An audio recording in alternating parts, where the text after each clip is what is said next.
Canceling cancel culture. Today I'm killing censorship.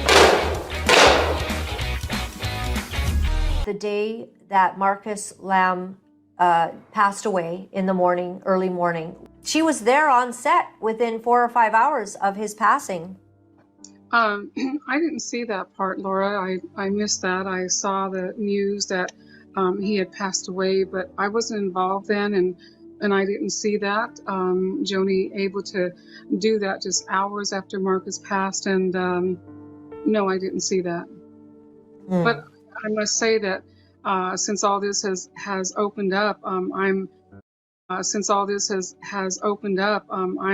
frankly stunned that Joni could do that so quickly.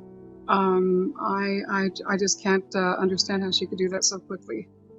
I mean, Yeah. she had many people in her ministry. She had her son, her children, to be the grieving widow. I mean, I just can't understand it, how she could take that time off so quickly.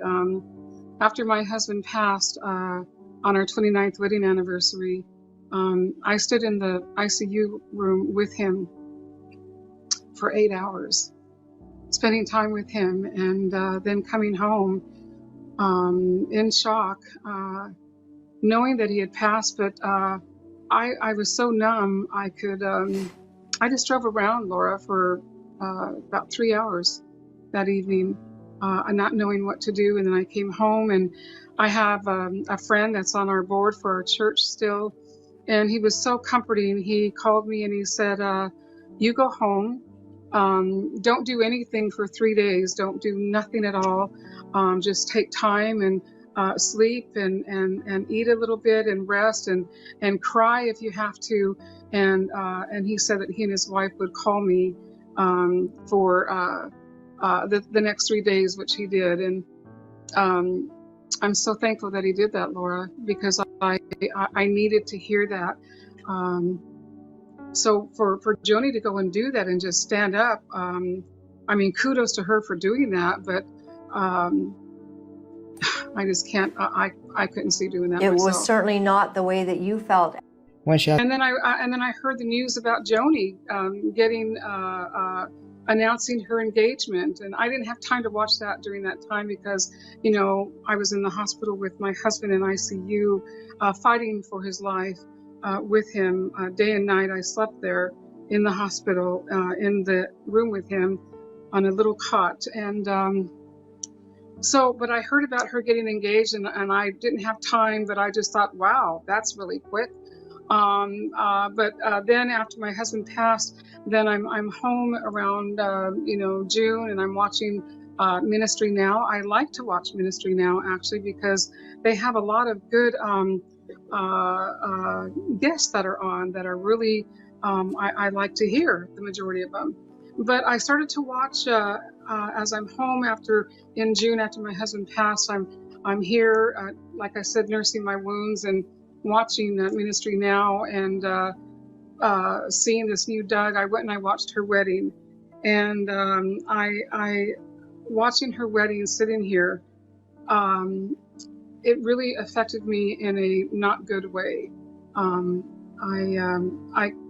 I couldn't understand watching it, and I even told Joni this in my email to her. I said, it was a beautiful wedding, but for widows, I could not do what she did. And I can say this, that I believe many, many other widows will attest to the same.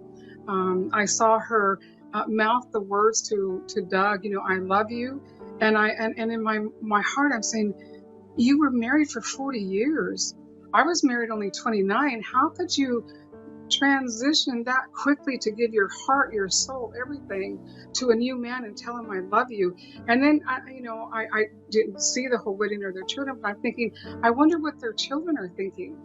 I wonder what they're thinking watching their mother do this when their father has just recently passed. And when I saw her put her, as they're walking down the aisle, pronounces husband and wife, and she puts her hand in Doug's, I wept at that point, Laura. I just welled up with tears because I said I could not see myself putting my hand in any other man's hand except my husband.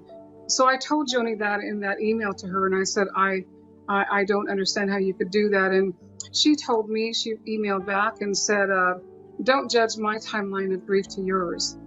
And when I read that and I saw her attitude, I thought, oh no. You know, I only meant to email her one time just to share my heart with her. But after she said a couple of things that were kind of catty to me, I thought, no, I have to write her back, which I did. And I had confronted her about Jimmy Evans. I called her out on Jimmy Evans because I thought, you know, when I saw her introduced, I went back and I watched the reruns after my husband's gone. Yeah, and I saw Jimmy putting Doug's ex-wife in such a bad light. That I thought, my God, how could he do that without giving her, Lisa, the chance to redeem herself? After I confronted Joni about how awful it was that Jimmy Evans just put Doug's ex-wife in such a poor light that I said bordered on slander, that poor woman has no recourse to defend herself. I told Joni that what's worse is that she is the new president of Daystar. It's worse for her because she knew what Jimmy Evans was going to say to slander the ex-wife, and she knowingly allowed it solely just to try to defend and justify her marriage. I mean, I watched this for 8 months after my husband went home. I sat her and I watched this from June when I watched her wedding. I started to watch Ministry Now. Just to see how Doug and Joni were now hosting Daystar together, and it was ugly to me. I did not like Doug, you know, coming on as the new host, we know, as the new husband, and saying, "Good morning, my lover." He'd always call her my lover, my wife, my best friend, my this, my that, and I kept thinking, why would he call her his lover? He just married her. It made you think, like, what, were you having an affair before you got married? You know, before Marcus died? I'm just throwing that out there. But I do know from the way that they were conducting Ministry Now Live that they were getting backlash from a lot of people on social media. So he started to rein that in, which was good, but nevertheless, it was out there that he called her his lover. And you know, by the time August rolled along, I did watch at one point when Jonathan and Susie were on, and I remember seeing Jonathan say, "Okay, now, Mom, back to you," and the camera went right to Joni, and she just did not look very nice. She looked and she says, "You mean Mom and Doug?" Do that at all. God bless your ministry. God bless you, and Thank wish you the you. best going forward. Thank you so much. Over back to you, Mom. Okay, back to you, Mom and Doug, because Doug's over here too. All right. I know, right? Yeah. You know, can I just... And I thought, uh-oh, that's not good. But then that's not good, but what was really sad was that we didn't see Jonathan and Susie anymore after that at all. And then going forward, I started to, it grieved me because she would introduce her son-in-laws and her daughters and their children, but she never said one word about her birth son, her blood birth son. Never would say one word about him and his wife and their kids. And I thought, my Father, this is not good. And then Doug had the guts to tell Joni that God had dreamt that she would be president of Daystar. Almost sounds like Doug wanted Joni to be the president of Daystar, and he's projecting that to God. And so again, I watched for about 8 months, and then on November, Thanksgiving Eve, they were on, you know, good morning, how are you? And then Joni said something about, I never dreamed that I would be president of Daystar. And then Doug pointed his finger right at her emphatically, like 3 times, saying, God dreamed Joni Lamb would be president of Daystar. God dreamed Joni Lamb would be president. And that's, Laura, when I had enough. I had enough, and I wrote her on Thanksgiving Eve. I didn't write her because I don't have her email address. And by the way, I need to clear up for some people that when you read my open letter, a while back, people were commenting that I personally knew Joni and that I had inside information about all this that's just blown up. I don't know Joni. I've never met her, well, except on TV, but I had no inside information about what was going on with the horrible meetings with her son, browbeating him. I had none of that information. I didn't even know that there was sexual abuse that had gone, SA that had gone on with the granddaughter. But so I wrote her on Thanksgiving Eve to Daystar, not Joni, and I confronted all these issues about, like I said, about Jimmy, her quick remarriage, Doug saying, God dreamed you would be president of Daystar. That bothered me because I thought, that is so dishonoring to Marcus, who was the founder of Daystar.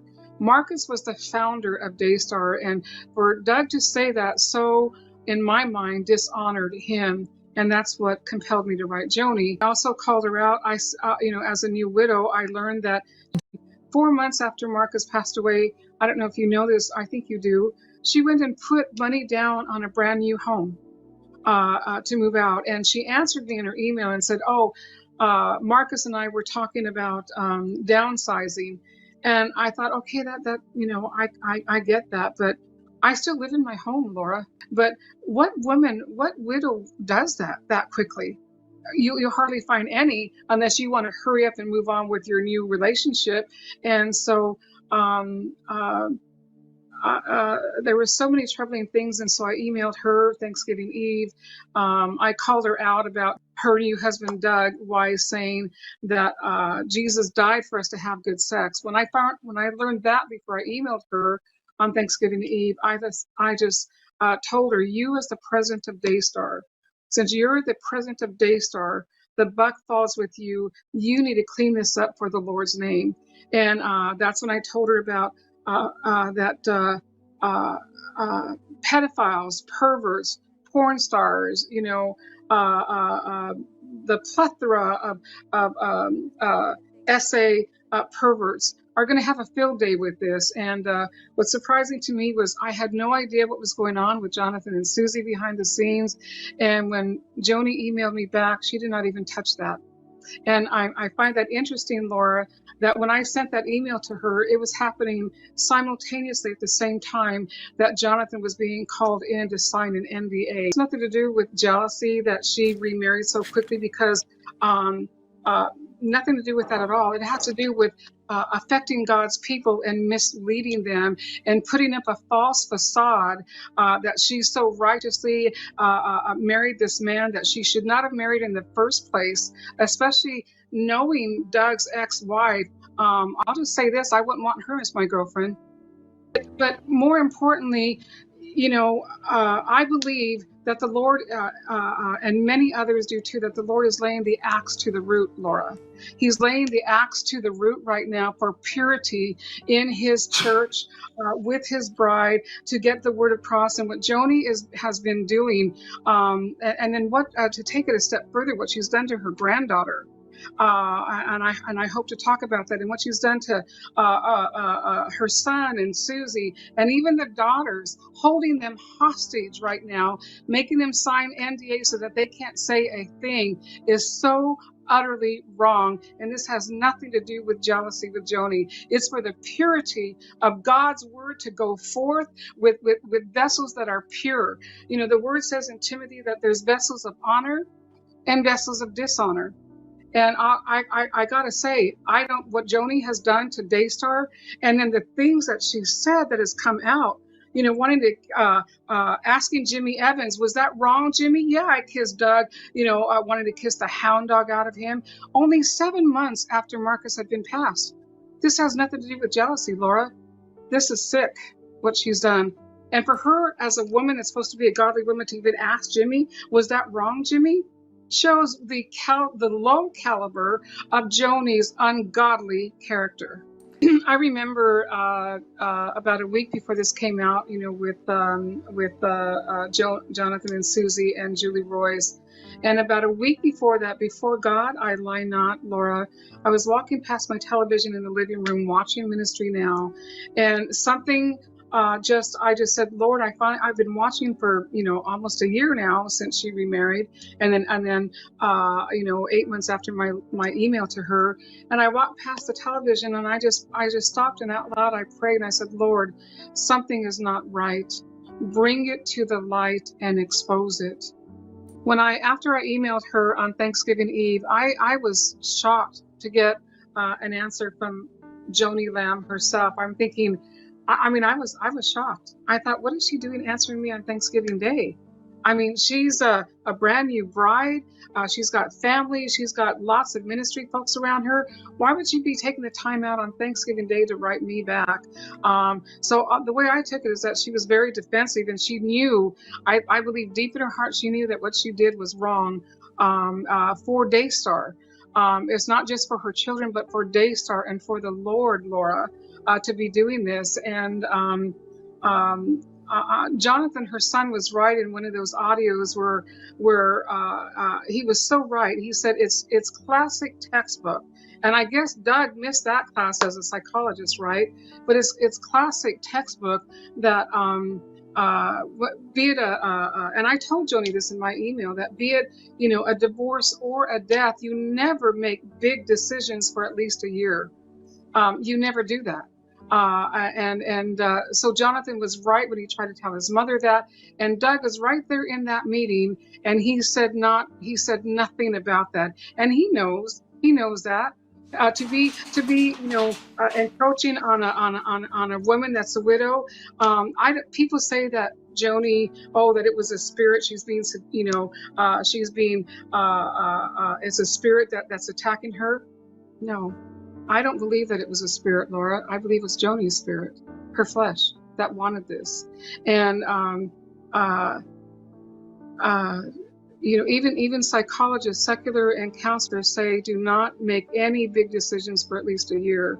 And for Joni to go, and Doug more specifically, to be a PhD psychologist, to go and just slap his wife with the divorce papers a month and a half after Marcus dies is telling. Answer that, Laura, what Joni should do now, that I know millions are crying, pleading with her to do the right thing. I think some things need to be brought out that shows her character that is so wicked. I want to say ungodly, but I'm frankly, it's wicked.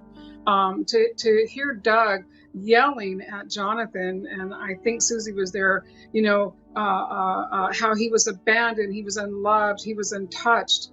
My God. That was so selfish of Doug. So selfish that he was unloved. Maybe he was not loving his wife. Maybe he was not. Maybe he was, putting her aside, and she had some things to say. Married couples, when you go to counseling, we've heard a counselor say this, that sometimes if the husband is the initiator and the wife is the responder. And when I heard this about Doug divorcing his wife, or ungrounded reasons, by the way, Jimmy Evans, because he was unloved and untouched, I would like someone to ask Dr. Doug, like Joni likes to call him, ask him, how was he treating his wife? That she backed away from him, that she was responding the way that she did with him. If she did, and then, yeah. And again, selfishness on Doug's part, because he just cared about himself. Does not the Lord tell us that we're supposed to die to ourselves? Except a corn of wheat fall into the ground and die, it abides alone. Everything that Doug said was pure, self-centered selfishness on his part. He didn't give a rip about Marcus's children, right? He cared about his own needs. And then Joni, to hear Joni say in those audio recordings, I mean, it's so sickening. It actually made me weep. For her to say these things, it shows her the real Joni. When she told her son, I don't care about your peace, I care about mine. Do you remember her saying that? And you know what I thought, Laura? I thought, She cares more about her peace, and she would have married Doug. She even said it. She would have married Doug right away in October. But see, Joni was smart. She wanted to marry Doug in October when Marcus wasn't even gone for a whole year, but she couldn't because she knew that that would really look bad on her then if she would have married that quickly. Because don't forget, for people who are praising Joni, like she just had Rebecca and JW on a few days ago, reading the comment letters praising her, they need to remember that Joni said she would have married him back in October. Married Doug back in October when Marcus wasn't even passed away. And she even right, in October, she put $32,000 down on a honeymoon. And for her to say that I care more about my peace than yours, and then to listen to the prophetic words from her prophetic friends that I call pathetic. I'm just going to say it. For whoever that woman was that told her, don't listen to your children at all, she is wrong. She is so wrong, because does not God's word say in Proverbs, I think 13, it is 22, it says, parents leave an inheritance, a man, a good man, a godly man. And that means a man or a woman or parents leaves an inheritance to their children. And the wealth of the wicked is laid up for the righteous. You know that scripture, right? Right. Well, what has Joni left Jonathan and Susie and her children? She's got her daughters by the bootstraps. Literally, she's got with no income now. And she has cut her son and her other grandchildren off to where, how does she know if they even have food? She's just cut them off, Laura. That is so wrong. And I'm telling you, Joni, you are wrong. And I want to say this, Joni, your money be gone with you. She cut Jonathan and them off. They were raised in the ministry. They don't have any other jobs, any other experience working in jobs. And for her to just cut them off, for her to say that I care more about my peace than yours, what if Jesus said that? What if Jesus on the cross, who did not die for us to have good sex, and the Lord rebuked Doug for saying that about the Lord's name, but what if Jesus said that, I don't have peace about going on that cross. I'm living for my peace more than yours. And then what if Jesus said, I don't do crosses. You know, you asked me, what should Joni do now? It's too late now. And I told her in my email, I said, you've made your bed now, sister, you're sleeping in it. You know, she's already made her bed. But Jesus, our Lord, would not have done that to say, I care more about my peace. He cared about her peace, and her as a mother and as a grandmother, my God, for her to, like my mother said, and you read in that letter, my mother was a heroin addict, a former heroin addict, and a prostitute.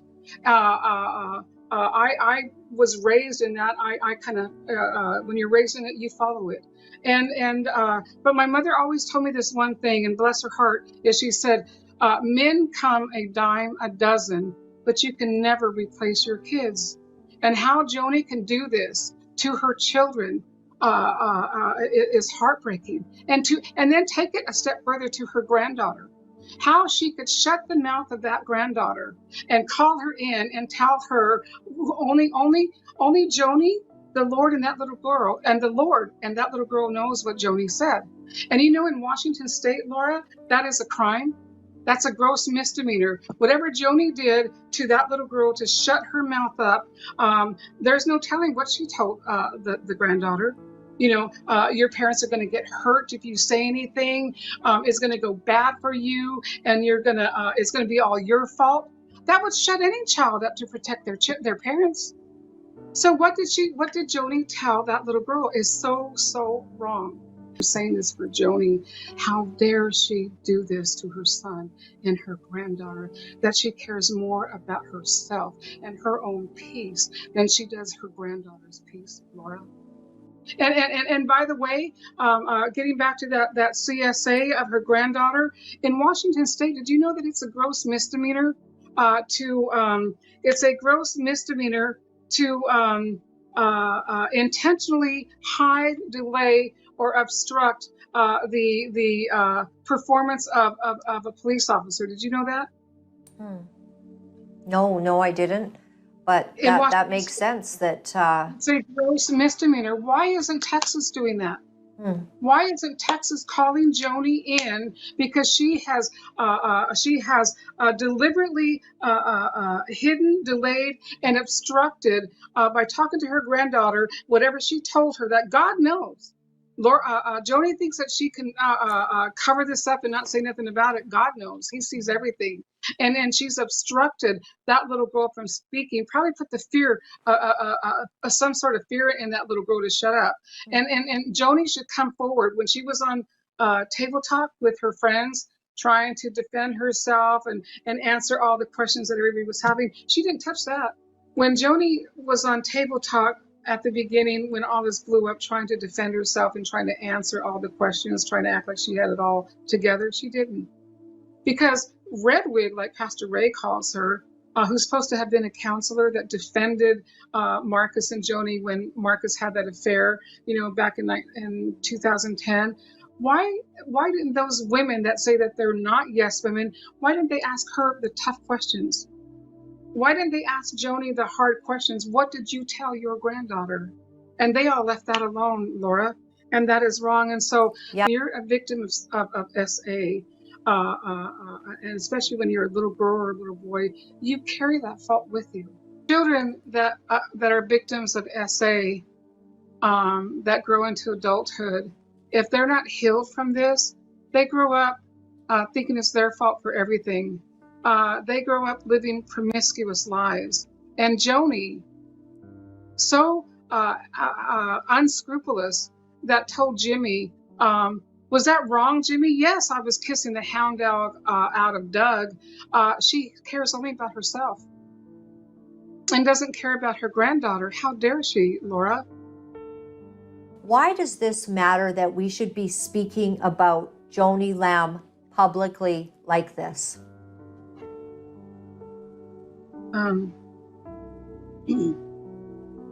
Well, the first thing that comes to my mind is she is so unrepentant, so hard-hearted and stubborn and deceptive. To hear all these things, how she is behind the scenes and how she's been manipulating, like what you did the other day with that whistleblower, manipulating her son to get him to force him to sign an NDA. Her daughters, it's so egregious to the Lord and to his move that he's going to be moving in these last days, and he's going to have a pure church, a pure bride, Laura. And what Daystar is doing is not pure, is deceiving the people. And Joni, I don't even think she's aware of it anymore because she's been in it for so long. I don't even think she is aware of what she's doing.